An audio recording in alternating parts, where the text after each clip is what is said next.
Hello, check, check, 1, 2, check. Audio online? Okay.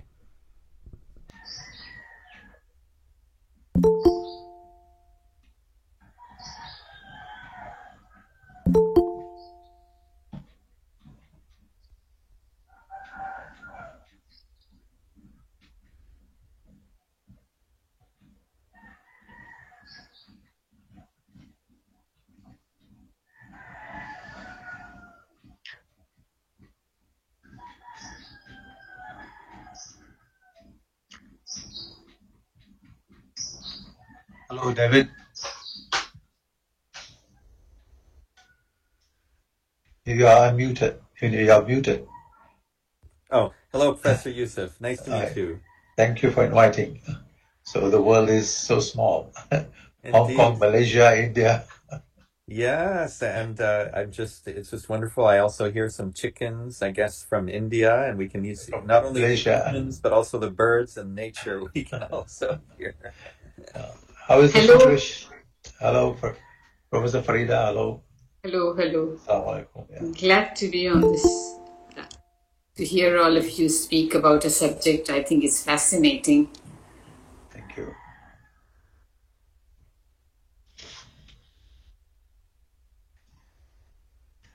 Hello, Father George. Hello, Father George.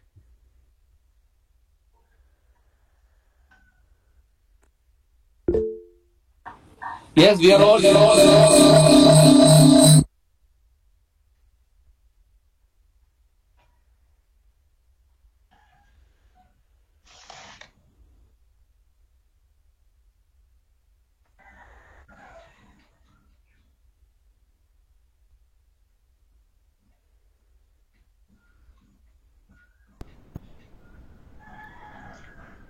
Peter, are you recording it?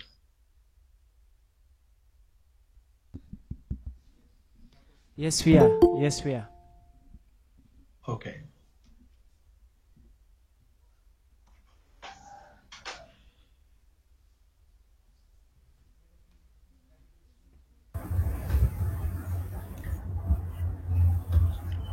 Assalamualaikum warahmatullahi. Walaikum salam, Professor Jaz. Good to see you. Good to see you. Hello, David. Yeah. It's good to see all of you back after a long time. Hello, Rafat. Yes. So this event is now happening in a blended mode. So gradually we are moving towards the real thing.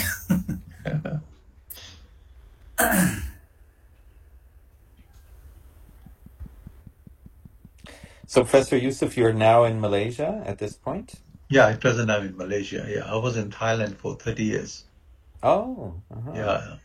Right. Yeah, I'm from Tanzania actually. Oh, really? Wow. Yeah, but I've been to your University of Hong Kong, the Buddhist Studies Center. Oh, really? Yes. Yeah, I have a lot of interaction with. yeah.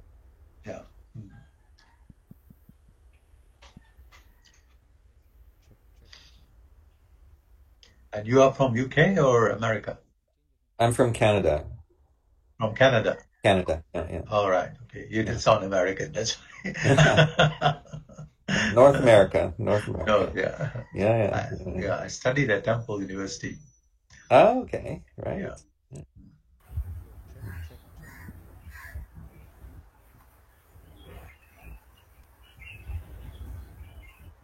So how long then have you been?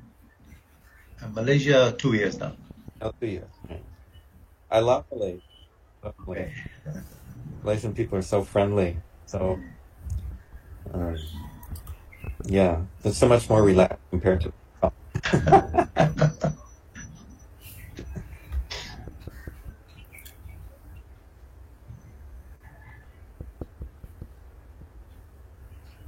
Hello.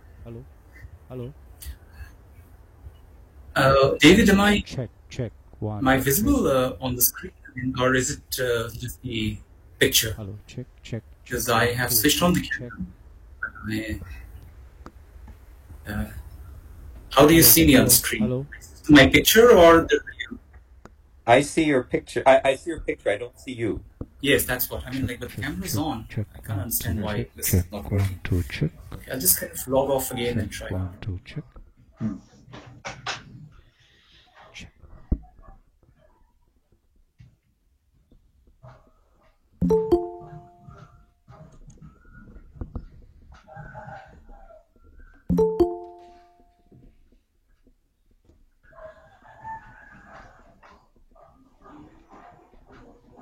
Good afternoon. Assalamu alaikum, Professor.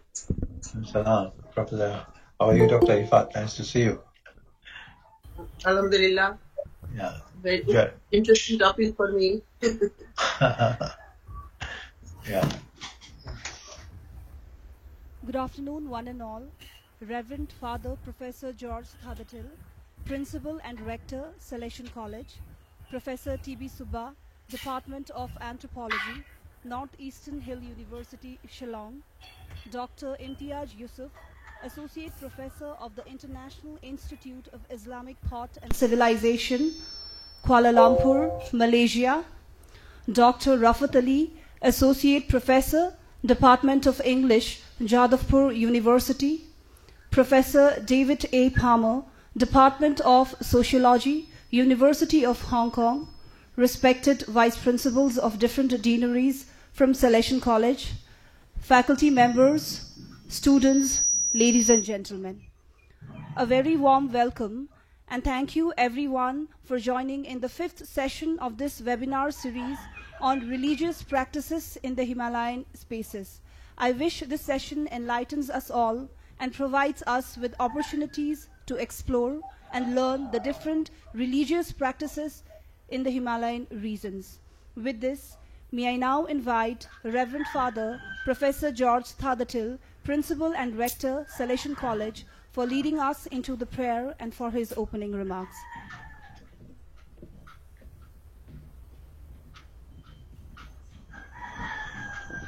Thank you, Priscilla.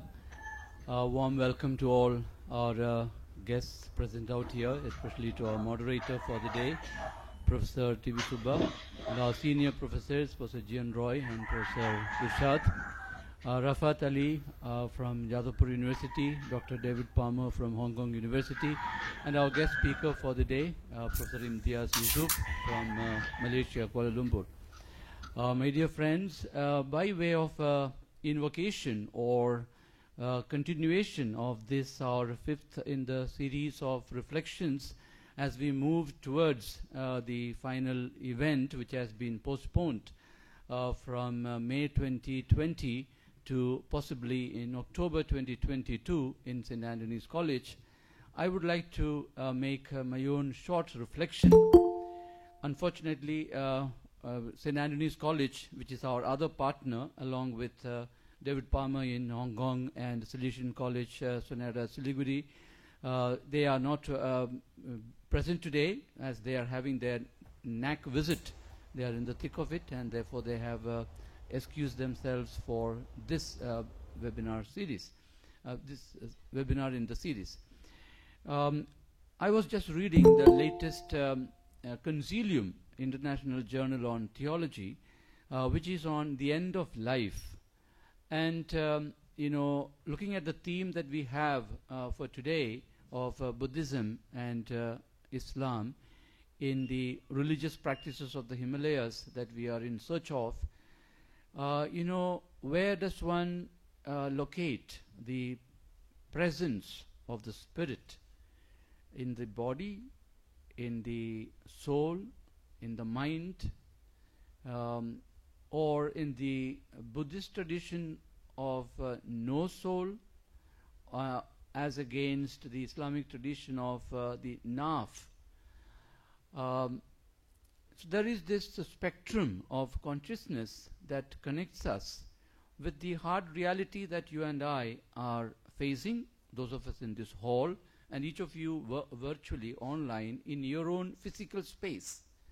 And there is this interconnectedness of this space that brings the real spaces across these 25, 30 locations across the world that we are in presently, and yet having this virtual reality, which is real for us, because we are here to listen to a lecture, and so many minds engaging with the mind that will present the deliberations of this lecture series from, let's say, the entire trajectory of the personal history of Imtiaz Yusuf. Just now we heard he was 30 years in Thailand and presently in Malaysia. And each of us have our own histories. So when whether we are speaking or listening, what does it mean to be present to the other? And what is the nature of this other that we are confronting, carefronting, or co-holding or co-journeying with? And here comes, where does life begin? Where does it end? Is it, really to be contrasted as we usually hear of life and death, or death should just be contrasted with birth? If you are born, you will die, but that has nothing to do with life. Life existed before you were born, and life will continue after you are dead. So in the Buddhist sense of there being no soul, it would gel in one way, or in the that the life in terms of birth and death is in the hands of the Almighty Allah, in the Islamic sense, takes you again to something beyond the materiality of what it means to be present, to be alive, to be reflective. So my dear friends, welcome to this process of reflection that we have started way long ago from from our the series from October 2020. Thanks to everyone who has joined in, thanks to those present, and in a very special way to our moderator for the day who will take over, Professor T.B. Subba. Once again, welcome, thank you, and let's be in it, totally present, and that's our prayer and our listening. Thank you.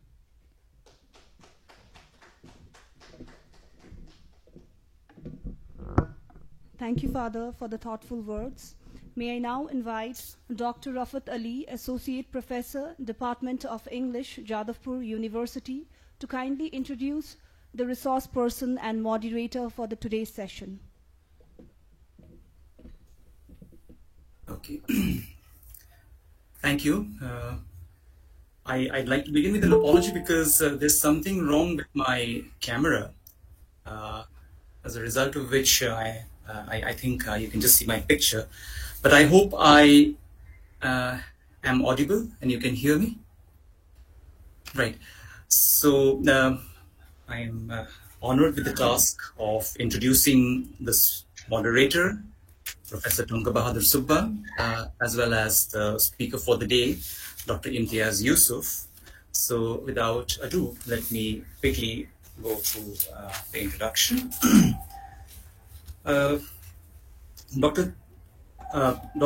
Professor Tunka Bahadur Subba is a professor in the Department of Anthropology, Northeastern Hill University, Shillong, India.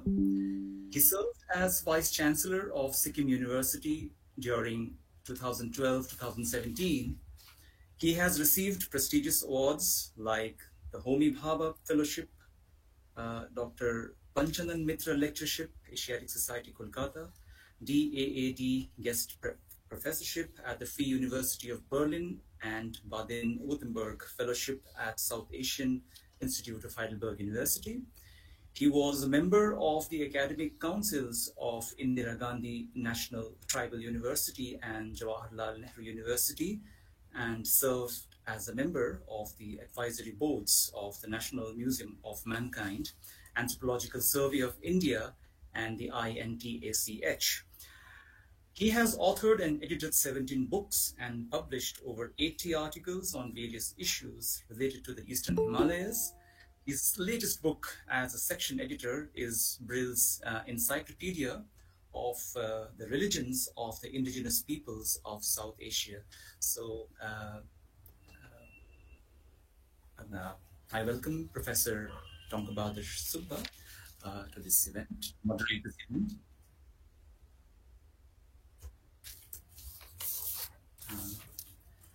Right, and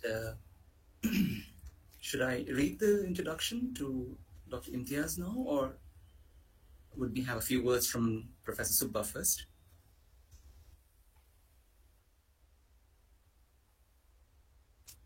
Right.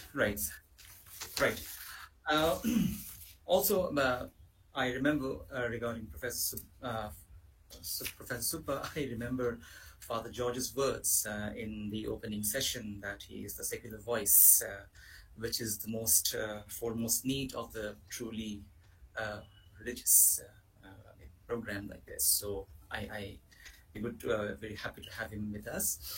The speaker for the day, Dr. Imtiaz Yusuf. So let me read out his introduction to you. Dr. Imtiaz Yusuf is Associate Professor and the Coordinator for the Islamization of Knowledge Program and also Islam and Buddhism Program at the International Institute of Islamic Thought and Civilization, ISTAC, IIUM, in Kuala Lumpur, Malaysia. Dr. Yusuf was also a former senior fellow at the Prince Al-Walid bin Talal Center for Muslim Christian Understanding, Georgetown University, Washington, D.C., USA. He is also the former director of the Center for Buddhist Muslim Understanding in the College of Religious Studies at Mahidol University in Thailand. He specializes in religion with a focus on Islam in Thailand and Southeast Asia, and also Buddhist-Muslim dialogue. Dr. Yusuf's most recent publications, I'll just quickly read out some of the most recent ones to you only. Building Muslim Buddhist Understanding, the Parallels of Taqwa, Allah Consciousness in the Quran, and Satipatthana, Mindfulness, and Anapanasati Sutta in Overcoming Orientalism, Essays in Honor of John L. Esposito, edited by Tamara Son, New York, Oxford University Press, 2021. Islamic Theology of Religious Pluralism, Building Islam-Buddhism Understanding in Pluralism in Islamic Context, Ethics, Politics, and Modern Challenges, edited by Muhammad Hassas, and The Essential Writings of Ismail Al-Faruqi from Kuala Lumpur Center for Islam in Contemporary World at Shenandoah University, USA, and Islamic Book Trust, Malaysia, a Muslim's reflection on Saddharam Pundarakshik Sutra. You must excuse my pronunciation there. The Lotus Sutra in Buddhist Christian Studies. Since Professor, welcome Dr. Yusuf. Just one thing I would like to add there, since Professor Yusuf also has written a lot on the pioneer of interfaith relations and Christian-Muslim dialogue, Ismail Razi Al-Faruqi. So one word from Ismail Razi Al-Faruqi, which I would like to use to introduce, introduce Dr. Yusuf, is I would like to use the word not an invited guest, because the word invited guest, as noted by Ismail Razi Al-Faruqi, is used to refer to Muslims who have been selected by their hosts and obligated to speak rather than being free to speak. So such as dialogue has that impact. So I guess Dr. Yusuf is a voice emerging independently from within the community itself, owing to the trust placed upon him by its hosts and bearing a strong willingness to engage with the concerns of religious pluralism rather than being inhibited by its delegitimization by an age informed by the intellectual climate of modernity. So with those words, I would like to welcome Dr. Imtiaz Yusuf once again. So thank you, sir, for being with us.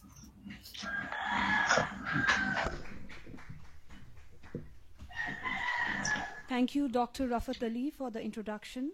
May I now kindly invite Professor T.B. Subba, Department of Anthropology, Northeastern Hill University, to enlighten us with his words.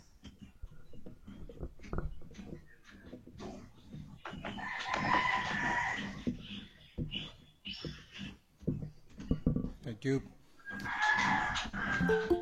I don't know where the sound of the crow is coming, but I hope it's not from Professor Imtiaz Yusuf's place. In Kuala Lumpur, it's quite late in the evening already. I think it's about 5:30 or 6. Maybe this is where it's coming from, I hope. Or from David Palmer's place. I'm not sure where this sound is coming from, but wherever it's coming from, let's try and mute the sounds, mute the mic as far as possible, and let's unmute ourselves only when we need to speak. That would also put less stress on the bandwidth, which is an issue in most parts of India and to some extent outside India as well. Well, I've been moderating most of these interfaith dialogues for quite some time now, courtesy Father George, who I cannot say no. And my only qualification, of course, I've tried to raise my qualification recently by doing this book on indigenous religions of Southeast Asia. Particularly, I looked after Northeast India and Bangladesh. So this is published by Brill in Leiden, and the soft copy was released in 2020, and the hard copy has been published in 2021. And the book is available online as well as offline. Otherwise, I also did one essay on animism. Father would be interested perhaps to know my views on animism, but I'm not claiming that animism is the most universal or most primeval religion of the human beings, but I'm making some kind of argument saying that so far as human history goes, this religion has been with us, and I'm using the word religion in the context of animism, which is not accepted by most scholars, not at all by the colonial administrators. They never thought that animism was a religion. They said it was not a religion. But I'm claiming that it's a religion, and I'm making that argument in this essay. There are also some theoretical aspects of it, because old animism and new animism are totally different things. So I'll try to explain how the new animism is very different from old animism. So this is how I'm trying to kind of qualify myself, upgrade my qualifications to be a real moderator for interfaith dialogue. So hopefully I'll be, as we progress, and if I continue to be moderator for these dialogues, I will be more competent to make some comments. But for the moment, without further words, let me invite on your behalf, as well as on behalf of every one of us here, Professor Imtiaz Yusuf to make his presentation. Thank you.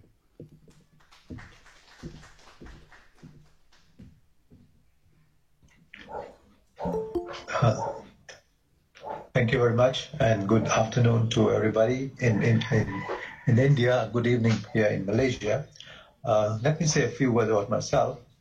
First of all, I would like to thank Father George, Tadil, Brother Dr. Rafat Ali, David Palmer for inviting me to give my talk on Islam, a glimpse of Islam and Buddhism in the Himalayan space. I am from Tanzania, of an Indian family. I was educated in India at Panchgani. I did my high school. I did my BA from Pune University, MA from Aligarh Muslim University, and PhD from Temple University in Philadelphia. I'm a British citizen. I speak 6 languages. So I was kind of globalized before globalization. This is why I call the current globalization as a globalization of Pepsi-Cola globalization. My globalization is of religions, cultures, and languages. So let me go direct to my presentation and go from there. Then I'll talk about what is the main theme of my topic here. I think you can see my PowerPoint. So let me see if it works here. So it is a glimpse into Muslim-Buddhist relations in the Himalayan space. Let me, first of all, dedicate this lecture to Professor Ataullah Siddiqui, a dear friend of mine, and also Prophet Ali, who passed away recently. And we got connected just before he passed away because of cancer. And his life was a lifetime of interfaith work in Muslim-Christian relations around the world. And I also would like to thank Father Edwin from the Society of Jesus, who had invited us to a conference in Chennai. So Ataullah Siddiqui has left us with a sentence: I hope that I have left a spiritual legacy for you all. Always ask yourself, what spiritual legacy will I leave behind?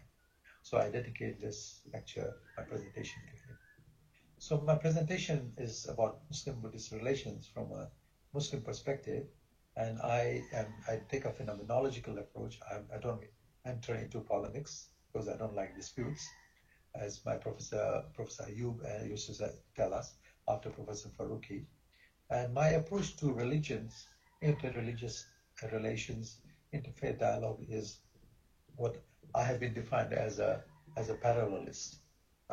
I use for building understanding and dialogue. I use the definition that parallel lines do not meet except at a meeting point. They are like two tracks of a railway line. They meet at a platform, a meeting place, and separate again. So they go from stages to stages. So interfaith dialogue for me is passing from at different level and different stages.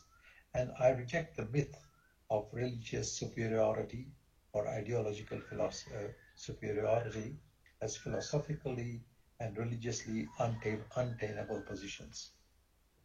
The religious encounter, as I'm going to talk about here today, between Islam and Buddhism is as old as Islam, beginning with the 7th century in East Persia, Afghanistan, and Sindh. And the Muslims had extended the concept of Ahl al-Kitab, or people of the book, to Hindus and Buddhists when they met them in India. Prior to Islam coming to India, it was used primarily for the Jews and Christians. And during the 8th century, Central Asian Muslims translated many Buddhist works into Arabic. And we come across the titles in Arabic like Bilawar or Buddha Saf, Kitab al-Buddh, as Muslims learning about Buddhism. Though we know much about Islam and Theravada and Mahayana Buddhism, but today I'm going to talk about Islam and Buddhism or Muslim-Buddhist relations in Ladakh. I begin with a poem by Iqbal. I'm not going to read it, but Iqbal talks very highly about the Himalaya. He has a poem titled Himalaya, and he says, "O Himalaya, O rampart of the realm of India, bowing down the skies, kisses your head, your forehead. Your condition does not show any signs of old age. You are young in the midst of days and nights alternation. To the outward eye, you are a mere mountain range. In reality, you are a sentinel. You are a sentinel. You are India's rampart. O Himalaya, do relate to us some stories of the time, which we are going to talk about today, when your valleys became abode of man's ancestors." I think that was this is a couplet of that poem, and we are going into that story of the ancestors. So let me look at I based my approach to interfaith dialogue, interfaith relation, in this particular verse of the Quran, which says, "To everyone we have ordained a law and a way, and had God willed, he would have made you all a single community. But he did not will so, in order that he might try you by what he has given you. So compete then with one another in doing good works. To God you shall return, and he will make clear to you about what you have been disputing." So the purpose of the religious diversity is to compete with one another in doing goods and not in engaging into polemics, which unfortunately has become the reality these days. Now, Muslims have been studying, since Islam is the last religion, and the Muslims believe that there are 124,000 prophets. Muslims were pioneers in the history of phenomenology of religion. We begin from the 11th to the 13th century. Al-Biruni wrote about India. He was a phenomenologist. His book, Kitab al-Hind, or History of India. And he states that, I'm not going to read the whole quote, he said that what he's writing about, the Muslims will not like it. But he is writing about Hindus as Hindus understand Hinduism. And he learned Sanskrit, he lived in the temples, and he discoursed with the Hindu priests and all, and he wrote about India. Unfortunately, we don't do that kind of scholarship much these days. And after him, Ash-Sharastani, in his Kitab al-Milal wa Nahal, also talks about Buddhism. And Eric Sharp, with whom you may be familiar, in his book of comparative religion, says Ash-Sharastani was probably the first person to write the history of religion. And he also talked about the Buddha as being one among the 124,000 prophets in human history and different languages. And the other scholar who wrote about Buddhism was Rashid ad-Din al-Hamdani. He wrote a book, Jami at-Tawariq, and he was in the Mughal Empire, and he wrote his first world history. And he, in his book, also tried to make Buddhism accessible to the Muslims. I'm going to show you certain paintings from his book. This is a painting from his book, Jami at-Tawariq, of the Shakyamuni Buddha offering fruit to the devil before the enlightenment. So the Buddha is on my left side, and the Mara, the Mara, or who was obstructing Nirvana for Nirvana for Buddha, is on the left side. Could you kindly Prof, you better change your slides. We are stuck with the first slide. Oh my God. Okay. Yeah. Okay. Let me go back. All right. Can you see it? Can you see it now? Can you see it? Kindly enlarge. Now the Quran is there. The slide of the Quran. All right. So I will go this. I said this. I will continue from here. As I mentioned, that it was about competing to do good work, and then I mentioned about Al-Biruni. His book Kitab al-Hind. Professor Imtiaz, could you kindly present your screen in the presentation mode? He told the Muslims that you will not like my book because you will think Professor that Imtiaz, what I'm writing. Could you kindly present your screen in the presentation mode? Could you kindly zoom your screen and present in the presentation mode? When I go to presentation mode, then it gets stuck. Okay, sir. This one. Okay. Is this okay?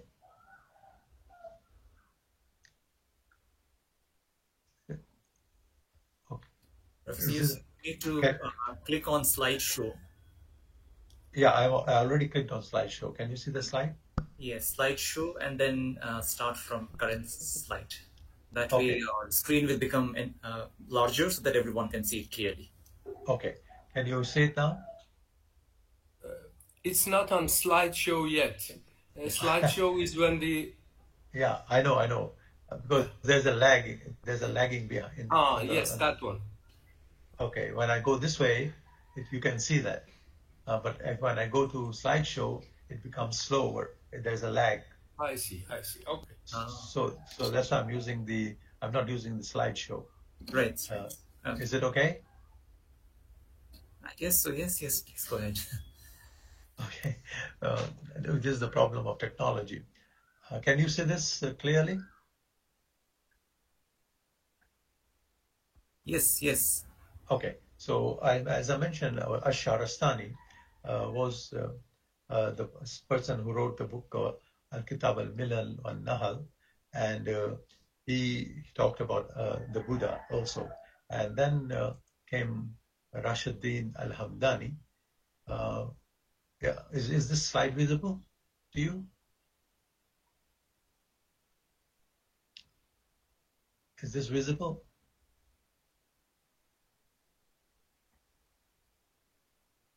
No. It is okay. Okay. All right. Yeah. Okay. So then Rashid ad-Din al-Hamdani wrote about the Buddha in his book, and he made some paintings. He hired some painters to illustrate the story of Buddha's enlightenment. And this is a painting from the book Jamia Tawarik, in which the Buddha is on the right side, and Mara, who was obstructing the enlightenment, is on the left side.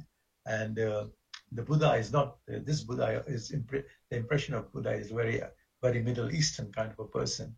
So the Muslims have been writing about the Buddha for a long time, since early times, since 11th and 12th century. This is a painting from the same book of the forest in where the Buddha received enlightenment. And this is the painting again from the same book of the place of Kushinagara, where the Buddha entered into Nibbana. The next person, I'll try to go, the next person who wrote about Iqbal, about the Buddha in modern age was Muhammad Iqbal, and he had several poems. The poem is titled Nanak, and I will read this in English translation. If you can see this. Can you see this slide? Yes, this is better now. Okay. The Yes. nation, that is Hindustan, could not care less about Gautam's message. It did not know the price of its unique pearl. Poor wretches, they never heard the voice of truth. A tree does not know how sweet its fruit is. What he revealed was the secret of existence, but India was proud. But India was proud of its fancies. It was not an assembly hall to be lit by the lamp of truth. The rain of mercy fell, that is the Nibbana, but the land was barren. Alas, for the Shudra, India is a house of sorrow. This land is blind to the sufferings of man. The Brahmin is still drunk with the wine of pride. In assembly halls of foreigners, that is in Southeast Asia, burns Gautam's lamp. Later, the house of idols was lit again by Azhar house by an Abraham. Again from Punjab came the call for monotheism, and who aroused the people from slumber. That is the Guru Nanak. There's another poem also which Iqbal wrote about the teaching of the Buddha. I'm not going to read it all. It is titled Gautam Buddha Ki Talimat. And he says, the basic point, he says that what we learn from the Buddha, and I have highlighted here, is that everything is impermanent, and what is important is that what remains behind is what we do with our actions or our deeds. So the main difference between Islam and Buddhism, and it's also with Christianity and Buddhism, or Judaism and Buddhism, is that Islam is a theistic religion and Buddhism is a non-theistic religion. So when we engage into Muslim-Buddhist dialogue, we should not seek for a creator God or a single holy scripture in Buddhism. And neither should the Buddhists seek for nirvana or dependent origination, rebirth in Islam. The common point which I find between the two religions is the Quran's calling upon the Muslims to be the middle people, or people of the middle path, and Buddha's teaching of Majjhima Patipada, of the middle way against extremism. When we look at the Quran talks about that God has sent prophets, sages, teachers in every language and in every place. So though the Quran mentions 25 prophets, it also mentions that we have sent 4 apostles before your time, that is before the time of Muhammad, and some of them we have mentioned and some of them we have not. So this opens for the Muslims to consider the Buddha as being among one of the prophets. And when we go further, I realized in my studies that writers from India, like Maulana Abul Kalam Azad, Professor Muhammad Hamidullah, and several other writers from India who are familiar with the Indian religions, have seen the Buddha and the other holy people, personalities from India. I'm talking about the larger India, which includes Bangladesh and Pakistan, as being prophets. though this is the Muslim perspective, it is not acceptable by the Hindus and the Buddhists, but I'm presenting what the Muslims say. So Professor Hamidullah promoted in his book that the Buddha was a prophet, and he refers this to the symbolic reference in in the chapter of the Quran of the chapter title the fig, the chapter title fig, where he talks about 4 symbols: by the fig, the olive, Mount Sinai, and the land made safe. So here we have 4 symbols. Olive refers to Jesus. Mount Sinai refers to Moses. Land made safe refers to Muhammad. But the fig is not found in relation to any of the prophets of the Middle East. So it is because Professor Hamidullah is of the opinion that it refers to the Buddha, because the Buddha was enlightened under a kind of a fig tree, or ficus religiosa, the people tree, where he attained nirvana. So, of course, the Muslims will take a question to this, but this is Professor Hamidullah was one of very important scholars from Hyderabad and of modern age, and he translated the Quran into French. I'll script this. So what are the common things I find between the Buddha and Muhammad? I see that both of them are presenting the message of liberation through different approaches to the truth. Liberation through Tawheed, or moralistic monotheism, belief in Allah or God as the greatest freedom. And for the Buddha, Nibbana, Nirvana, and Sunyata, enlightenment and emptiness, as the ways to end exploitation of human being by human being, which are the causes, essentially the causes of injustice, inequality, and suffering. So Islam and Buddhism share a lot in common, especially in the area of morality, liberation, equality, justice, freedom, and fraternity. As I mentioned to you, the interaction between Islam and Buddhism is as old as Islam, and we find the mention of Buddhism in many of the books of Muslim historians like At-Tabari and several others.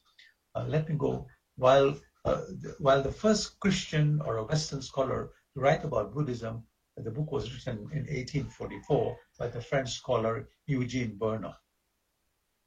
But today, Muslim-Buddhist dialogue is kind of dead or doesn't exist, while Christian-Buddhist dialogue is very vibrant, and I have engaged in that.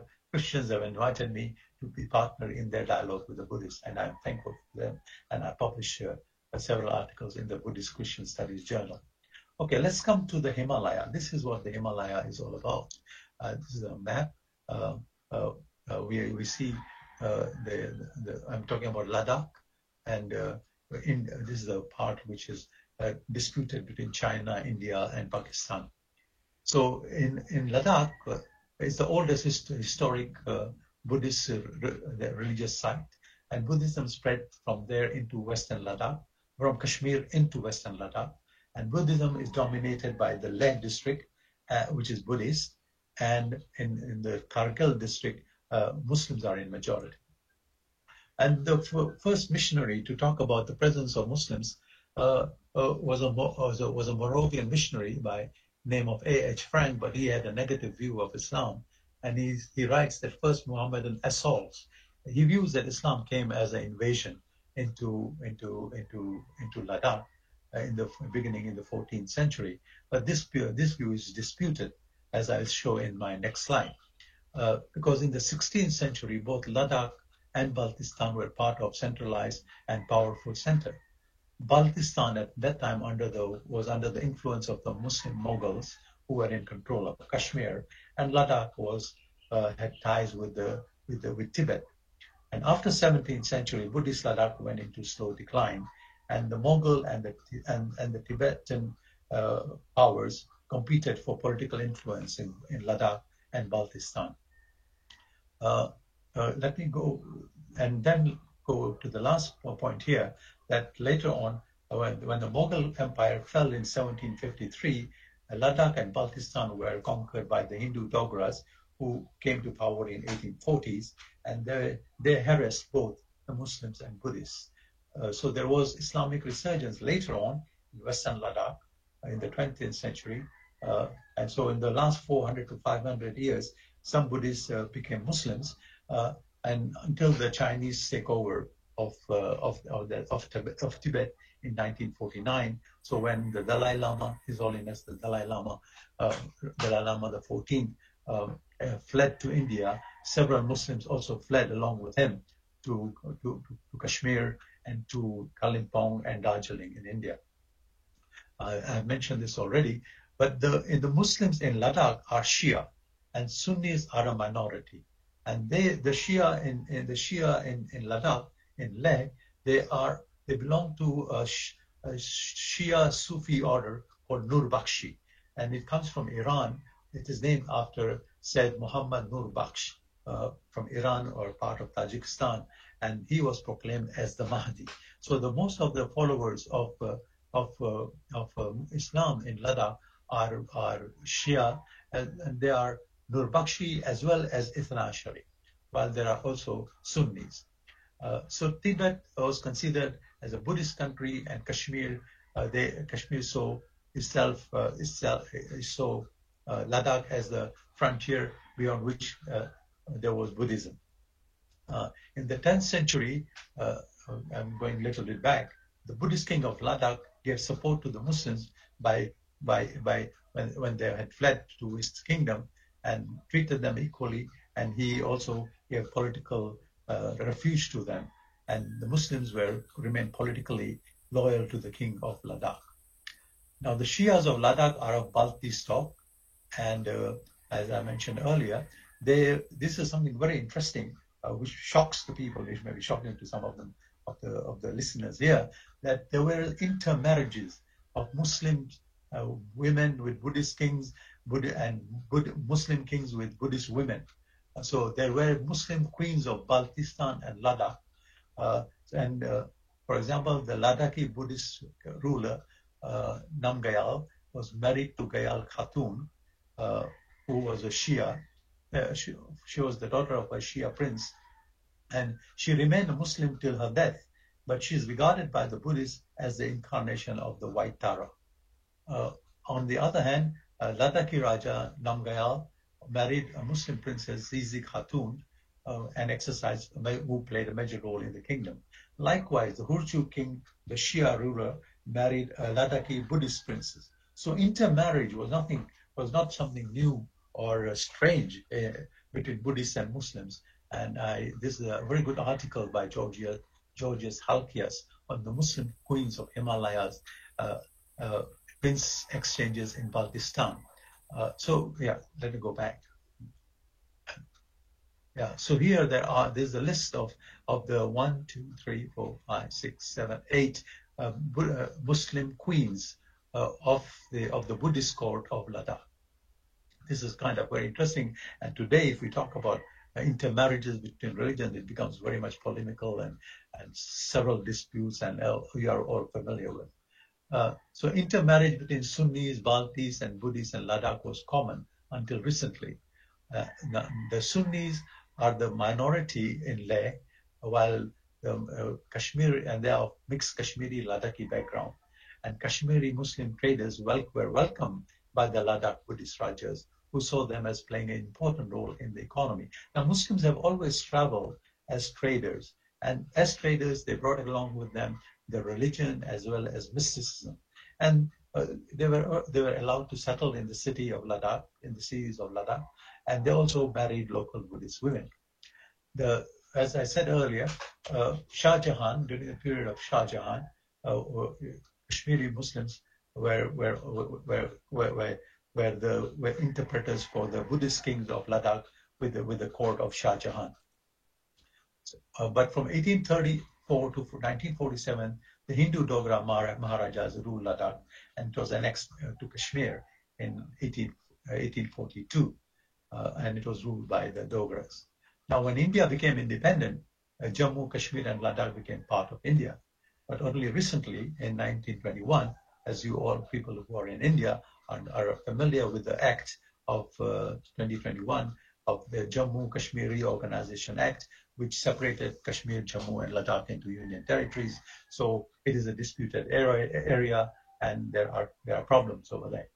But on the other hand, Muslims, when you look at the numbers in the terms of demography, Muslims make up 46% of Ladakh, and majority of them are Shia, 46% followers of Imami tradition as well as the Ismaili tradition of the Aga Khan. And then there are the 40% who are around 40% are Buddhists, and then the Hindus, and the Christians are less than 1% in that part of the region. So this is the demography. I'll just skip over and talk about the Dalai Lama and Ladakhi Muslims. Since Buddhist and Muslim populations of Ladakh are large in numbers and they have migrated, there have been several tensions between them because of since 1989. But the Dalai Lama has special relations with the Ladakhi Buddhists and Muslims, and he has called for peaceful relations also between the Shia and the Sunni in Ladakh. Let me skip this one. Unfortunately, there's some politics which is going on currently in India against the minorities, which all of you are familiar with. So they have not been able to display their culture, their identity during the National Republic Day celebrations in Delhi. But here are some photos I want to share with you of the 14th Dalai Lama and the Muslims of Ladakh, which tells you about how close the Buddha, the Dalai Lama is in his relations with the Muslims of that part. So this is at the top. There is the Imam Bara, and you can see in this slide the Dalai Lama is visiting the Imam Bara and praying. And here is the Sunni mosque, and then the Dalai Lama has also held several conferences for Muslim Buddhist unity. Here he is visiting the Imam Bara. All these are Shia Muslims of Ladakh, and you can see how they look upon the Dalai Lama with respect, and he also reciprocates with them that they are his people. But there is an association called the Ladakh Buddhist Association, which was formed in 1934 to protect the Buddhists, and they have been engaging their kind of fundamentalist group, and they have been calling for the boycott of the Muslims, but this boycott has not been appealing to the local people, Buddhists and Muslims, because they are, as I said, the families are interreligious. On the other hand, excuse me, let me go to the next slide. The LBA, or the Ladakh Buddhist Association, of recent has close relations with the Hindu nationalist groups, the RSS and the BJP party, the right-wing Hindu nationalist groups, and they have LBA is becoming saffronized, or Ladakh Buddhist Association is being saffronized, and they are pronouncing anti-Christian and Islamophobic biases since 1990s. But the Dalai Lama has told one of the president very clearly, saying, "Listen, Mr. Sample, these Muslims are my possessions. Treat them as human beings. It is your duty to look after them. There may be disputes between the two communities, but we can sit down. Both of the communities can sit down and remove and resolve their differences." On the other hand, there are two other Buddhist monks who have been engaging in close dialogue between Muslims and Buddhists in Ladakh. One of them is Dharma Master Sintao on my left. He's the founder of the Museum of World Religions, and the Venerable Bhikkhu Sanghasena, who is the president of the Mahabodhi International Meditation Center in Ladakh. And they organized a Muslim-Buddhist dialogue in 2010 to discuss the history and present times of Muslim-Buddhist relations and the visions of global peace. And the papers of these conferences are published and are available. And these are some of the participants who joined that conference. I was invited, but unfortunately I could not go. So there are Buddhist monks, Muslims, and Buddhists, Muslim scholars and Muslim leaders who joined this meeting. So the question was raised, why the teachings on peace, justice, love contained in the scriptures are not realized. The participants of the conference agreed at the conclusion that this dialogue was characterized you need great depth of content and exchange. So, and there it is necessary to visit each other's religious sites or institutions like the mosque and the imambara and the temples and the monasteries to have a understanding of exchange between each other of different religions. So there will be, as I would like to, coming to the end of my presentation, as I quote from the famous Catholic theologian, that there will be no peace among nations without peace among religions. And we are seeing today that today we are living in the age where the humanity has destroyed the world. The pandemic is the cause of the human destruction of nature. The climate change is also the result of the human destruction of nature. Otherwise, I would be with you there in face-to-face interaction with you.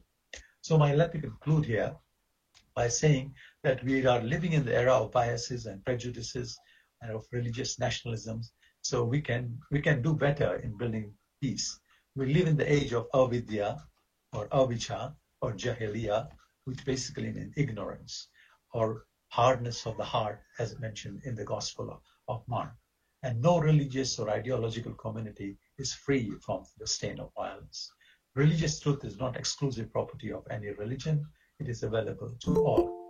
The factors which are obstructing us there are several factors which are obstructing religious pluralism and reductive human sciences and theologies and the modern social science theories, which are basically based on the ontology of violence, as famously said by John Milbank, the British theologian. So religious harmony and peaceful coexistence are viewed as not normal. We have to overcome this misunderstanding about religion. We have to overcome the fear of small numbers, as mentioned by Arjuna Appadurai, and we have to overcome the ontology of violence so that we can remove the prejudices between us. So my final point here is that in Buddhist Muslim understanding, there is a need to build bridges. Dialogue is very far. At present, dialogue for me is very far. Unless understanding is built, there cannot be dialogue. And Muslim, Buddhists, and Christians and others need to transcend of equating ethnicity with religion. The former is local, while the latter is universal. Thank you very much. I will stop here my presentation, and we can have with each other. Thank you very much.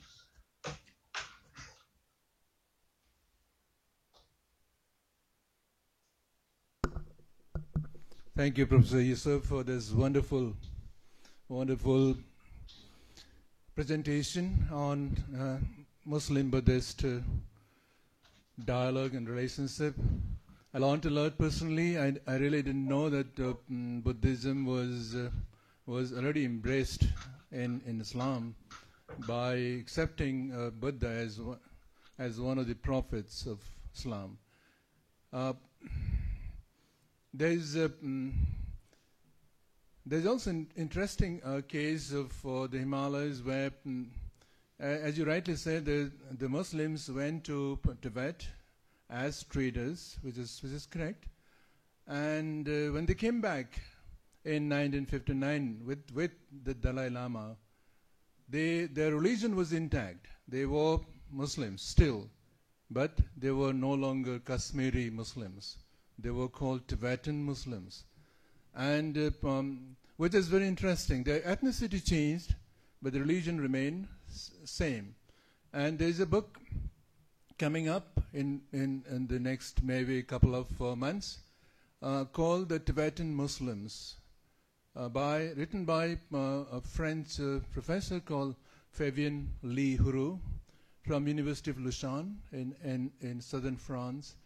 I came to know about this book because the book was sent to me for language editing, basically, or copy editing. So that's how I read this very interesting book on the Tibetan Muslims and the journey of the Muslims to Tibet and how they were also equally unsafe when the Tibetans were fleeing Tibet in 1959. This is something that we all are concerned with, particularly the predicament of the religious minorities, and in this case, both Buddhists and Muslims are religious minorities, and what they go through when the dominant religious group flexes its muscle, how do the minority religious groups feel or respond to that kind of situation is partly reflected in today's lecture. And I'm really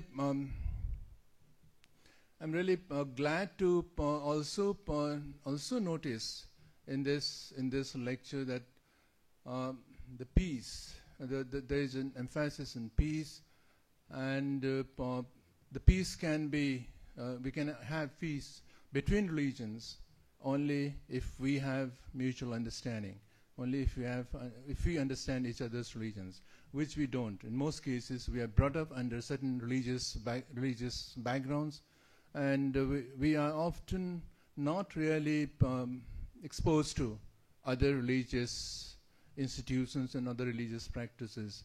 And that's why if we are ignorant, it's not really because we want to remain ignorant, but we are very often ignorant because we are socialized to remain ignorant about other religious beliefs and practices, etc. This is how we've been brought up. And we all have been brought up more or less like that. So we need to make a little extra effort to go beyond the boundaries of our own comfort zones, beyond the boundaries of our own religious practices, to understand how much similar is the other religion, the so-called the other religion, and how much we share commonalities with them. This is what is required in today's world. Otherwise, the future of humanity may be at stake. So I think even if at the level there may be hardened hearts, like Professor Yusuf said, but you all know that if you take the analogy of coconut, there's always the soft pulp inside the hard nut shell. So the only thing is that we should have the strength to break that hard nut shell in order to have that soft pulp from inside, which will kind of equalize all of us. So with these few words, let me invite comments or questions if you have. I'm sure many of you have comments and questions. And, maybe we begin with Father George, maybe at the front line. Yeah. Yes, please come. And then let me announce the order, in which pecking order also. Next is Girinda, and the third is my friend Irshad Ahmed, and then it's open to the younger lot. Thank you, Professor Subba. You always love really not only giving a pecking order, but to give really a peck also. Professor Imtiaz, thank you for that very focused and pointed presentation, taking us to Leh Ladakh as the focal point of your lecture, where in this series of our considerations on religious practices in the Himalayas, the civilizational interfacing or internetworking that we have been exploring. And it was also glad to see that you quoted Georgios T. Halkias, who is another scholar who presented one of the series previous lectures and who has been in our research center, thanks to David Palmer. So that's my words of appreciation. I was thinking as you were making your presentation that while we have cases or strong evidence to show that this interfacing between the Islamic world, which came onto the scene, where if we go prior to the Buddhist era and its spread from India up to Greece, as Halkias' research shows, just like it spread during the first 1,000 years which Abraham Mirali refers to as the first spring in his historical book. We have evidence that it survived in Ceylon, in Sri Lanka, that it survived where you are located in Thailand and Burma still very strongly. But Mike, in your assessment, what prevented this kind of the remnants of Buddhism beyond Ladakh into that Baltistan, Afghanistan, Uzbekistan, Kandahar post, where we have evidence from the Rocky Digs that Buddhism was there? And of course, the latest being the Bamiyan Buddha case. So what would be your response to this? Thank you.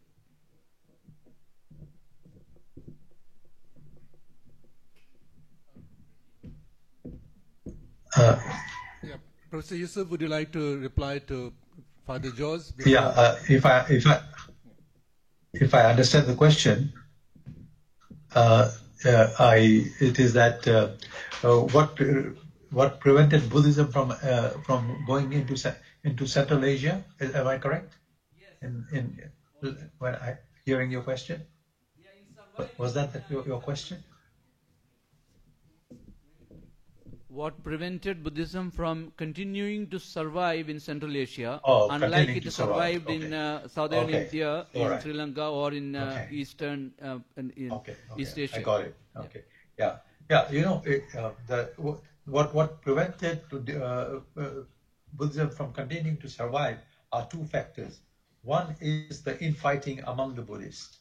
So this has been shown very well by the book by John Elverscoff on Islam and Buddhism. And the second reason is the Muslim economy. You know, Muslims came as traders, and human beings are basically traders, and they like to trade and they like to benefit from trading.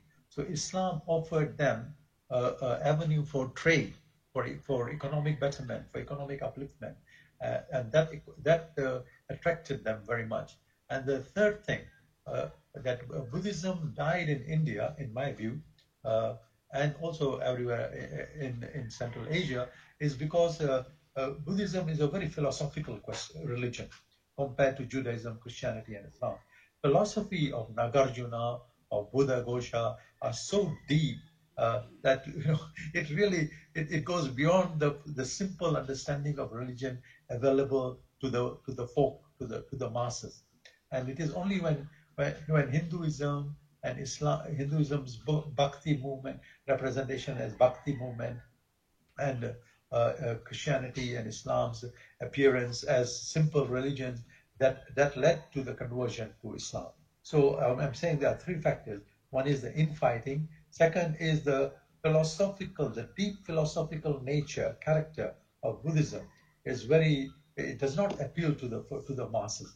And so majority of the religious followers of any religion are the masses, are the ordinary people. So they tend to flock away to either ritualism and Buddhism, and the other is that in Buddhism there is no deity. The Buddha himself said, Buddha did not deny the ultimate truth, or God, if you want the word, but he himself said, don't deify me. So human nature is always, or human fitra in Arabic language, is looking for a deity, for a deification, and that is not available in Buddhism. So in fact, as Kate Crosby in her book talks about, later Buddhism became changed into if I use the correct word, theomorphosis, that Buddha was made into God. So that was the reason.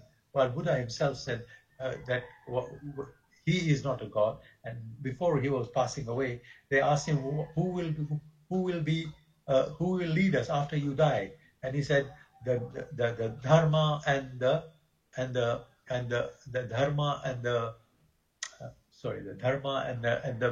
vinaya, the discipline, are the two things I'm leaving behind, will be your teachers. So this is the thing. This is the second factor. The third I mentioned is the economic factor, where Islam offered trade, and and Buddhism and Islam are basically trader religions. So that kind of trade exchange which happened between these two religions also attracted each other. Initially, even in Southeast Asia, there was a mystic synthesis between Islam and Buddhism. But it is only later on when Islam becomes reified and Buddhism becomes reified that the traditions started separating from each other, the intermarriages ended, the separations extended. So that was the reason of reification of religion. And my fourth point was that my fourth point, which I mentioned, that it died because in Central Asia because of, as I said, Islam being less philosophical and more mystical, and that mystical orientation of Islam attracted the Buddhists to become Muslims. I hope I gave you certain indicators to the question, to your question. Professor Yusuf, there are certain publications on Zanskar region in particular, which have indicated very, very clearly that the Muslims, the Buddhist population started falling and came down to almost an insignificant size, mainly because of the very active conversion agenda of the Muslims, supported by the state. And there are a couple of writings I can give you references if you wish to later on. I don't have it with me, but once I was doing a book on that region, and I remember two of my contributors arguing very, very strongly that the state, with the active connivance of the state, there was also an active program of converting the Buddhists. Almost all Muslims in Zanskar region were once Buddhists. This is what has been claimed. So, what do you have to say about that before I invite Professor Girin Roy? As far as I have not heard that, but as far as Muslim Islamic principles goes, there is no compulsion in religion. Even during the life of Prophet Muhammad, there were two young boys who had become Christians, and the parents came to Prophet Muhammad and said, "Can you bring them back to Islam?" And Prophet Muhammad said, and the verse of the Quran was revealed to him that there is no compulsion in religion. Yes, there may be some people, and there are, people. The conversion phenomena is going on, is taking place at a very popular level, at the street level, I would say. But that conversion is I call it massification, of conversion, in which Buddhists, Christian, Muslims are engaged. All the three are missionary religions, and they are engaging in each to convert one to the other because of this myth of religious superiority of one's own religion over the other. So there are those movements, and we know about them, and we know about who these people are. So which is going on in India, which is going on in other parts of Southeast Asia. So these kind of things are happening, but I am not in favor of anybody converting to my religion unless it is by their own will, and that is the principle of the Quran, that there is no compulsion in religion.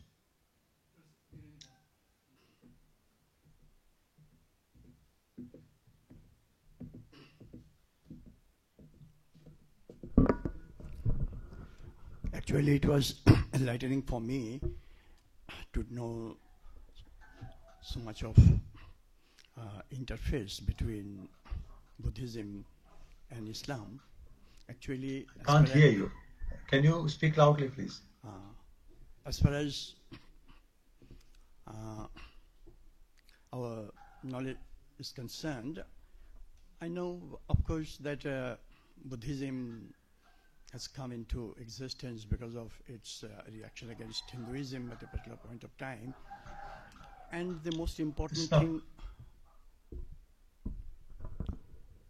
and Islam has come once again into existence as a sort of reaction against some Western tradition, Western religion. We know this, but that they have interface in this kind of, you can say, sharing of some tenets and principles of the ways of life. That was quite enlightening for us. alternative for me. I didn't know many of the things that some Muslims are Buddhists earlier. That was, I mean, for the benefit of my understanding, it is good. My question is, or my problem is this, that Buddhism was born in India but has gone out of India. But at this moment, what Buddhism actually preaches is tolerance. And what we know nowadays, actually, if Islam, where Islam is concerned, more of the word jihad has been used as a sort of jihad against Western civilization. So on the one hand there is tolerance, on the other there is jihad. And both the things can be looked at from positive standpoint. Where jihad is concerned, we can actually go against or strive against or fight against some injustice, as we can say, done through civilization or done in the society. And where Buddhism is concerned, we can think of tolerance, toleration, ahimsa, we can call it, or the particular way of life that wants us to check and restrain our desire. So both these things are necessary for India at the present state of affairs. So, but what is the possibility of actually, we can say, reusing, reinventing, making it possible for the particular way of life that actually it was a sort of reaction in Hinduism. Hinduism in the form of Hindutva is become so very prominent and so very vociferous nowadays. So whether Buddhism could contribute something towards a different way of shaping our life here, is there any possibility, because it has gone out of India nowadays? So far as the spirit of the religion is concerned, what possibility is there of reacting back for the benefit of all mankind or humanity? That is the simple and facile question I put to you for comments.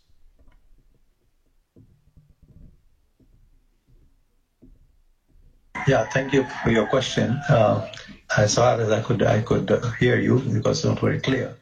I would respond by saying that if we want to bring back religion as a way of life, we have to bring it down to the earth. And the issue is that whether it is Islam or Buddhism or Christianity, unless it is practiced and not only preached, or unless the talk is not walked, it cannot become a reality.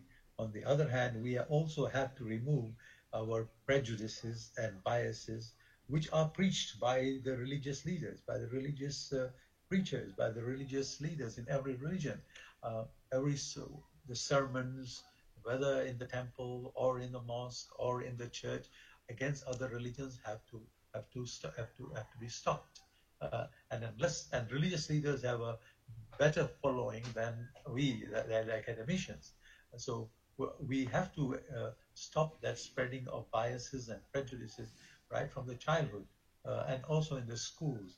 And this reification of our own religious ideas that and not recognizing the humanity of the other, or othering the other, or stopping the othering of the other, unless this doesn't stop. And this age of disruptive life, it's difficult to bring back the simple way of religion. So what we talk about religion today is mostly about ethics and morality. So we have to bring it down to from the state house to the street, and we have to have interhuman relations with each other. I taught at Assumption University in Bangkok for 13 years, you know, and Catholicism has left a big impact on my being. Though I'm a Muslim, but I do have certain appreciation for the Buddhist, for the Catholic views, for the Christian views, and I've internalized them. Though I remain a Muslim, but I've internalized certain ethics and values from others. So I think it is basically a personal struggle. Now, when you mention about jihad, there is also jihad in Buddhism. It is fighting the defilements, called the removing of the kilesas. The Buddha talks about the impurities which are within us, and the struggle. Every Buddhist who struggles against the defilements, the kilesas, is engaging in a jihad, just like internal jihad, which every human being is engaging in. I just give you two examples. One is that one day when Prophet Muhammad was sitting by a street and a funeral was passed by, and he stood up in respect for the funeral procession, and his companion told him, "Why did you stand up? Did you not know that funeral was that of a Jewish person?" And Prophet Muhammad said, "Was he not a human being?" So that is what we need to bring back. But these kind of values are not practiced and not taught. On the other hand, there's another thing, also in the life of Prophet Muhammad, who talks when he defines two kinds of jihad, the greater jihad and the smaller jihad. The smaller jihad is the jihad of defensive wars, which is not to be which goes out, which people go out for war even when they're attacked. But the greater jihad is one which is going on within us all the time, 24 hours, between the spirit and the body, the soul and the body within us. The soul, the spirit in us is taking us to rise to the higher levels of life, of living, and the baser and the body, the matter of our physical body is taking us to the baser levels. So that is the greatest jihad, which Muhammad has talked about. So yes, we have to have clear understanding of this, and also we have to explain this to the people. And the politicization of religion. You know, in the modern age, the age of nationalism has been a curse to religions. And today we see that religions have. Today, in today's age, nationalism has gone into the higher stage of a worst version of nationalism is the rise of religious nationalism, which we see happening in India, in Sri Lanka, in Burma, in Malaysia, in Indonesia, all over the world, whether even in Ukraine and Russia, you know, everywhere this nationalization of religion for a particular group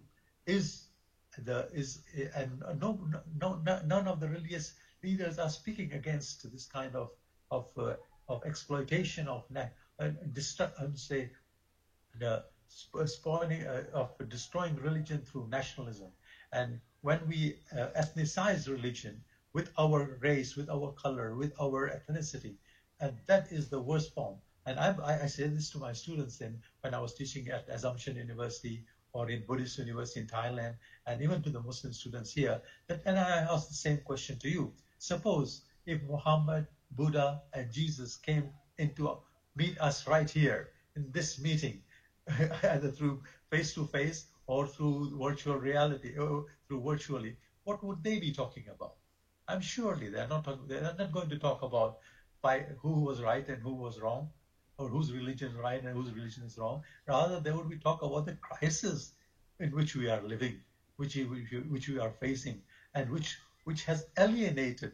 Marx talks about alienation, but that is a different kind of alienation. But today, human beings I'm alienated from you, and you alienated from me because of technology and the violence. What I talked about using John Mills' Vancouver, we are living with the ontology of violence, and unless and until we don't overcome that, it's very, very difficult. Sorry to interrupt, Professor Yusuf. If you could make your answers a little shorter, then maybe I could accommodate more number of questions from the House. So, all right. This is just a request. So, Irshad, yeah, sure. Irshad, please come over.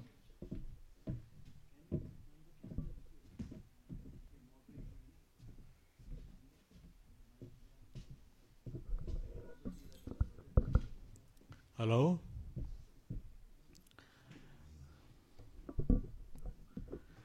Good afternoon, everyone. Well, thank you very much, Dr. Yusuf. Of course, your lecture was very, very enlightening, and it has, of course, answered many of the questions already, in fact, in most of us, of course. And let me say at the very outset that I do agree with you on most of the points. And like you, I am also a parallelist, of course.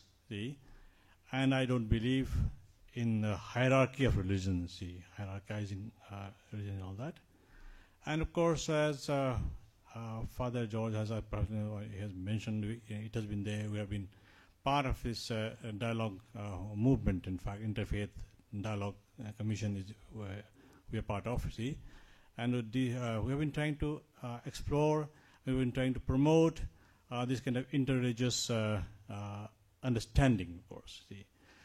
And I also have been saying all the while, on most of my talks, that the different religious scriptures are our collective heritage. And we can't draw borders, actually. So different religious scriptures are the collective heritage of humanity. So the Quran doesn't belong just to the Muslims, and Buddhist scriptures don't belong just to the Buddhists, or the Vedas don't just belong to the Hindus and all that. All of these scriptures belong to all of us, and hence we must read, we must try to understand, and you will find that the world will become a much better place and more livable. And as regards the parallels that exist, it is not just at the level of our emotions or sentiments, that I regard something as my own, even if it is different. But very empirically, if you look at it, if you really take a very scientific approach, and read the scriptures, we do find amazing parallels. So we should, of course, explore parallels and celebrate differences. And the railway track metaphor was very revealing, of course. That two railway tracks must run parallel to each other. They must recognize one another, but they can't come together, in fact. And the moment they come together, there'll be chaos, there'll be collision. But they are there. They cannot come together, but at the same time, they do recognize the existence of one another. And so Islam and Buddhism also is like that in many ways. At the philosophical level and at the level of say, the theology, Islam is, of course, it is uncompromisingly monotheistic, recognizing one supreme being. But Buddhism is very, very different. And it offers a very different kind of philosophy, which humanity cannot do without. So they're very different, but at the same time, they're equally important, and they go a long way, in fact, equally, in fact, in promoting world peace. So this is this, So, and as regards jihad, Professor Roy asked this course, and you answered this question, said that jihad actually, is seen as a kind of, as a very negative side of Islam, but it is not so. And as you have rightly said, that every prophet, in fact, every religious teacher has talked about jihad of some kind, which just means, a struggle in the way of God, struggle for the right thing, and to sum up very briefly, we have jihad of the heart, fighting against your own evil inclinations, jihad of the hand, that if there's injustice, you should try to stop it, jihad of the tongue, if you can't, then use your language to stop it, and the last, the lesser one. If there is no alternative, then only you are permitted to use the sword. But of course, this is the last option. See, so in fact, see that what is important is understanding, because see, we'll find what we seek. See, we'll find what you try to find. See, our expectations, in fact, what do you expect? What do you look for? So if we look for peace, if we look for good parallels and similarities, commonalities in other faiths, we will find. And you see that the different religious scriptures, in fact, they don't contradict each other, but they complement each other. See, that's why we must. I said, read, irrespective of which religious background we come from. But I always advocate, see, a religious scholarship. We should take a religious scholarly approach to all the scriptures and explore the parallels. And this way, we can make this planet more and more livable. Thank you so much.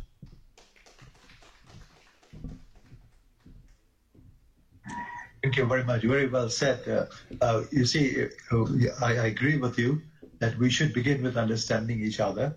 And yes, all religions are wisdom traditions of humanity.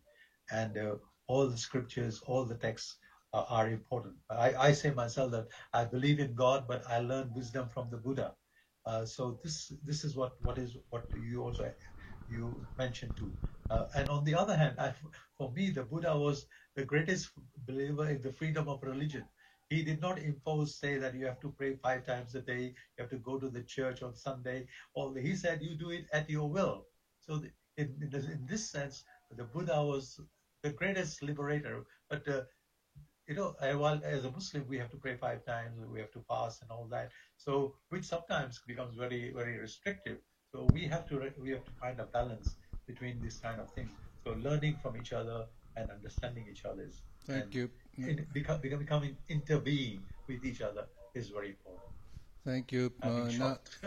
Now just let me say hello and invite David Palmer. Hello, David. Can you hear me? Hello, David. You have to unmute yourself first. Oh, hello. So yes, my it's turn your now? turn. Yes. Okay. All right. Yes. Do you hear me? Yes, we can hear you Yes. loud and clear. Okay. So, I just to give a few comments to wrap up tonight's session. I just found this was a wonderful presentation by Professor Yusuf.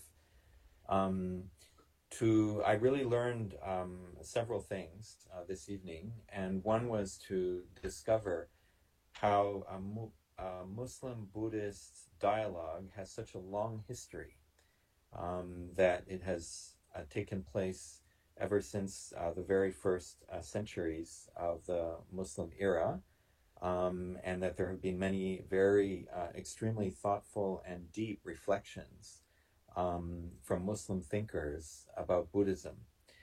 And I also discovered the richness of the Muslim and Buddhist cultures in the beautiful land of Ladakh, and how this has progressed through all different kinds of exchanges and tensions and peace and so on. And so for me, this was an extremely informative talk, both at the, we could say, philosophical level, as well as at the history and social level. And what I also discovered in this talk was I learned about several different modes of interfaith dialogue.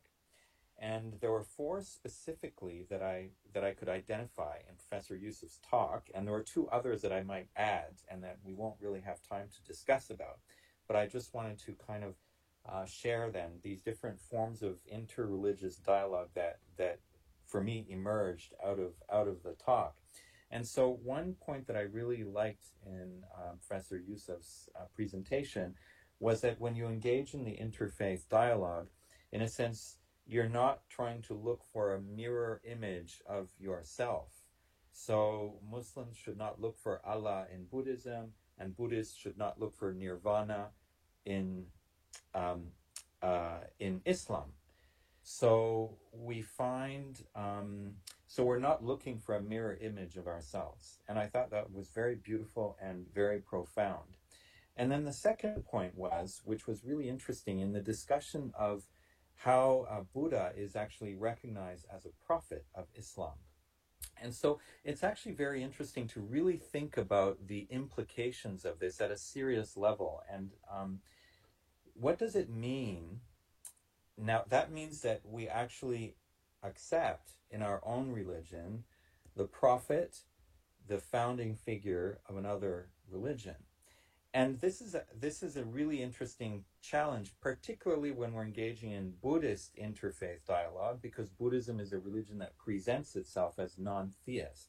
So from a theistic religion, if we accept Buddha as a prophet or manifestation of God, that means that actually we have to grapple with the possibility that God presents us with a message in a different way, that God communicates with us in a way that is not the same as the prophets that we're used to. So that's a very interesting challenge, to incorporate and to internalize that perhaps God communicates with us in different ways if he communicates through a figure like the Buddha who never talks about God. And it would go the other way around too. So this wasn't mentioned in Professor Yusuf's talk, but if we take from a Buddhist perspective, then what if Muhammad were a bodhisattva or a Buddhist awakened one? Well, then that would imply, and I've heard Buddhists speak to me in that way. But let's really think about the implications of this. That then a bodhisattva could also be not this completely detached figure floating up in the Buddhist heavens who has detached himself completely from everything in this world, but like Prophet Muhammad, who is there in the hustle and bustle with married and a big family and dealing with conflicts and really in the middle of everything in all of these worldly affairs. And that this bodhisattva's wisdom, this enlightenment, is transmitted through the revelation of God. So to accept these figures into one's own prophetology or bodhisattvology is actually I think it's a really a very challenging and very potentially very liberating and very fruitful way to engage with the diversity, the possible diversity within one's own religion. Now then, another thing that a point that I found that was very moving was, and this is getting into more very specific forms of interfaith relations, to learn that the Dalai Lama actually took the Muslim minority of Ladakh into his protection. So to be a member of one religion and to be a leading member of one religion and to very specifically take another religion into one's own protection, which also Prophet Muhammad also did in relation to the peoples of the book. And so this is something that is very moving and something that I thought was a very good lesson. Then we also had going into even more down to earth, exchanging brides as a very good way of creating very strong family ties between religions that can really, in which then we are completely bound together.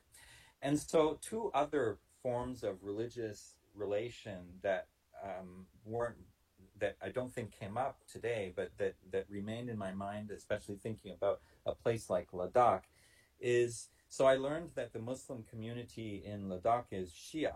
And I understand that Shia religion is actually very mystical and esoteric. And so I was wondering what kinds of communications and dialogues have taken place in the Himalaya between Tibetan Buddhism and Shiism, which are both extremely esoteric and mystical forms of religion with very elaborate forms of meditation and visualizations and so on. And so I think that I'm quite curious about that. And another place is another final area, which I imagine there must be some very fruitful forms of inter-religious connections, is through sacred space, sacred places. And this is one of the themes of this lecture series, of the meditations on the mountains, and the mountains have so many sacred spots. And very often what we find, I believe, I've seen it myself in India, and we find it in China, is that the same place might be a pilgrimage point for many different religions. And so they intercirculate amongst each other. And that also is an interesting form of tying together of the bonds between different religions. So yeah, so I think that was bringing to us today the case of all these possibilities, as well as all of these different modalities of interfaith conversations and dialogues and relations. I think for me, a very rich takeaway. So thank you so much, Professor Yusuf, and also to Salesian College for putting together today's lecture. Thank you, David. Thank you very much. I just want to say one thing. The third point you talked about Muhammad and the Buddha and Bodhisattva. Actually, I'm writing a paper on that. The concept of perfect human being in Islam and Buddhism. So when I finish that, I will share that with you. Wonderful, wonderful. And I liked your point about you mentioned about the Shiism. When Shia talks about about the Mahdi, the coming of the Mahdi, and the Maitreya Buddha, becomes a bridge building between Islam and Buddhism. I don't say Shiism. For me, Shiism is a part of Islam, where Yes. a dialogue is possible. And of course, the last point is very important: visiting the sacred spaces, the sacred places, pilgrimages, as pilgrims of world religions. That is very, very enriching enlightenment. I just want to say one thing. When I was teaching at Catholic University, I attended a Christmas Eve mass service, and I mentioned that on the Facebook, and somebody said to me, "So were you eroded?" I said, "No, I was very enriched." Thank you very much. Thank you. Thank you, David, for this wonderful wrapping up. We still have a few minutes, so although we have wrapped it up inadvertently, maybe we could open it again for one or two last quick comments or observations on this lecture. Those who are online or offline, anyone? Okay, Amirji, please unmute yourself first, and please be brief. Okay, can you hear me? Yes, we can hear you. Yes, I'm Amir Zakarku. I'm based in Malaysia, but associated with Melbourne University. What I wanted to add after listening to this very informative and very interesting and very not standard style of presentation, which I appreciate very much. I heard the points that I thought I'll add a few additions to that about the sacred space. Beside the issue of the importance of pilgrimage in almost all religions, one interesting aspect is that we find sacred spaces, that means houses of worship, being built on the site of a previous house of worship that has been removed before.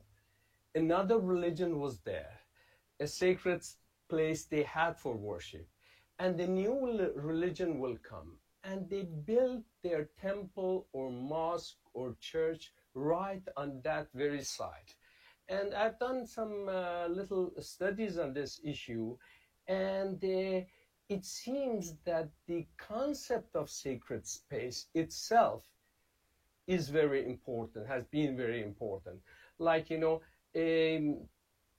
Muslim community will never go and buy a beautiful bar, a place that used to be a bar, and convert it to a mosque, for instance, because they have this feeling that the kind of activities that have been going on in that specific place, the vibe is not in line with what we are going to build. Whereas when you are building a space on the top of another, even when it goes to Kaaba, we think that, okay, this is a new religion, and there were idol worshippers before. And we imagine that these are the two extreme points of belief, idol worshipping and worshipping an unseen God. My belief is that that's not the case, because they both share the concept of worship. The two extremes are between believers of religion and those who see faith as sacredness as something irrelevant. So I think when the idea of worship comes, then we have a kind of shared language, if I may. I remember I was part of the first UNESCO's Buddhist Route expedition. We went to the birthplace of Buddha for an excavation. It was an important event. And it was at noontime, and I would go in a corner with all these monks around me and make my prayers, offer my prayers. And no one was kind of surprised, because they knew what was going on. They were familiar with the concept of worship. Only the form has changed, but they knew what was going on. The same way I knew what went on there. And I remember I mentioned in my lecture that, in Buddhism, they say that there is no belief of existence of spirit. But what I have seen here is total spirituality. So sometimes languages come, create problems. And the last point that I want to add, that was also mentioned here about the prophethood.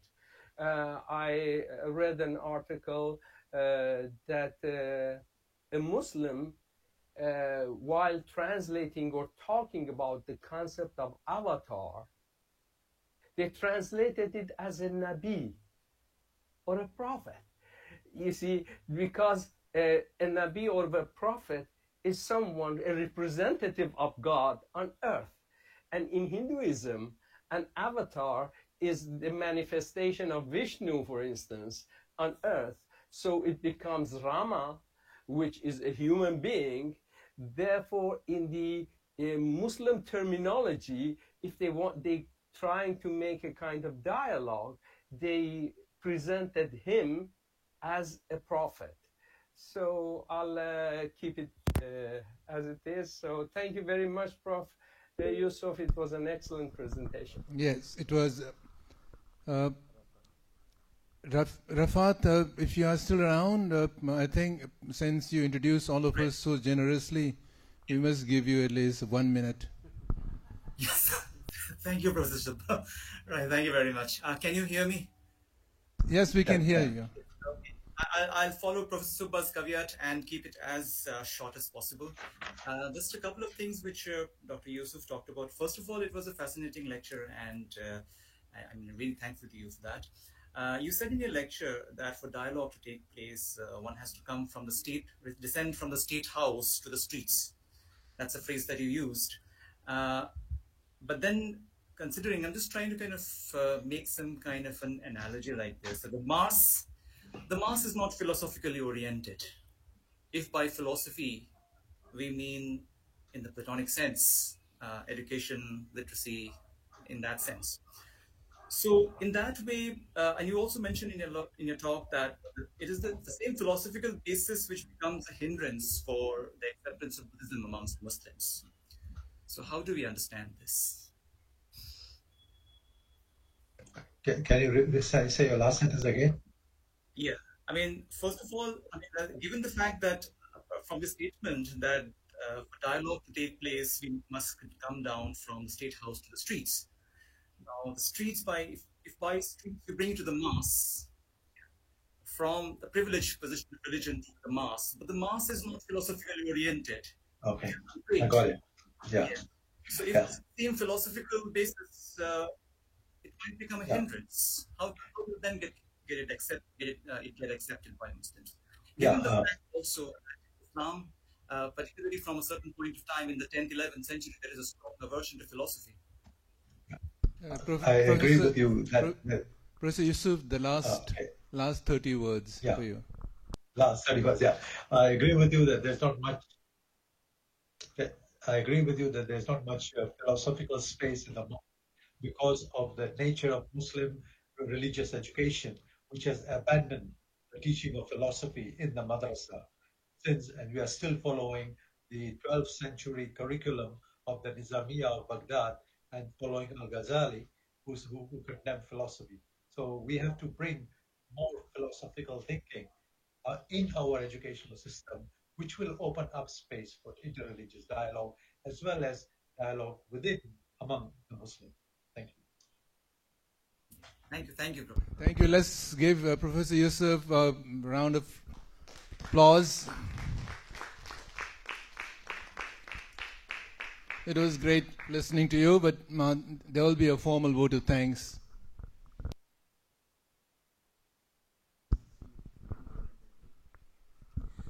Thank you very much, Professor Yusuf, for the enriching session. With this, we have come to the end of the session, and may I now invite Dr. Bikash Sharma, Assistant Professor, Department of Political Science, Salesian College, Siliguri, to give away the vote of thanks.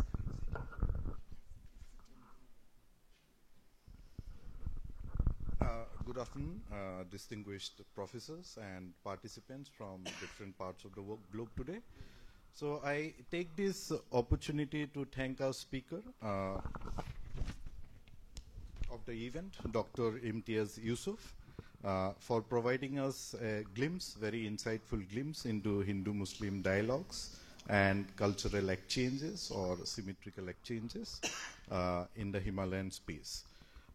This is the 5th lecture of the webinar series on religious practices in Himalayan spaces. And as the speaker rightly pointed out, this is a significant series at a time when religious polemics and fear of small numbers have become normalized in many South Asian societies.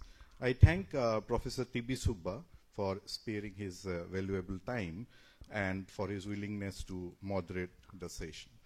We are also eagerly waiting for his edited volume, where he is one of the editor, the Routledge Companion to Northeast India, that will be somewhere in bookstores in the month of August 2022. I am thankful to Professor George Thadatil, Principal, Salesian College, for his constant intellectual support, and as an outcome of that, we have the session in front of us. I would further extend my thanks to Dr. Rafat Ali at Jadavpur University, India, for introducing our speaker and the moderator for today's session, as well as Professor David Palmer at Hong Kong University for his crucial insights into the webinar series and for his closing remarks. I thank the organizing institutions that includes Salesian College, Sonada and Siliguri, West Bengal, India, the University of Hong Kong, St. Anthony's College, Shillong, India, and our co-sponsor, BrainFit. The vote of thanks would be incomplete without thanking the faculty organizing team here in Salesian College, Siliguri, and the deans and the senior professors here in Salesian College, Siliguri. I conclude by thanking the participants present both online and offline today. I'm sure Dr. Yusuf's lecture would open new avenues, at least for understanding symmetric exchanges. As a culmination of this webinar series, we'll meet again in Shillong, India, in the month of October 2022 in the form of a conference with the theme Religious Practices in Himalayan Spaces. I thank you once again.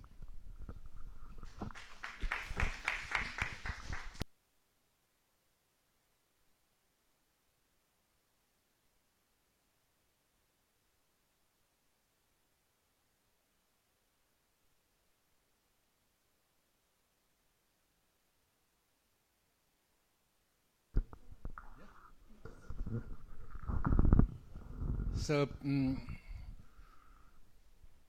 thanks to everyone, and particularly to Rafat for whatever you did for this afternoon's program. I'll not reveal all the details, but thanks, Rafat, for what you did.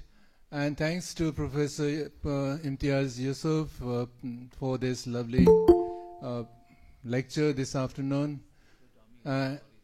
And to David Palmer for wrapping it up so nicely, and Amir for bringing out certain aspects. I think he convinced us that something sacred for one is sacred for the other as well, sacred for everybody. So this shows that there is some kind of overlap even between religions like Hinduism and Islam. So thank you, everybody. So once again, and with these words, I close this session. Thanks again.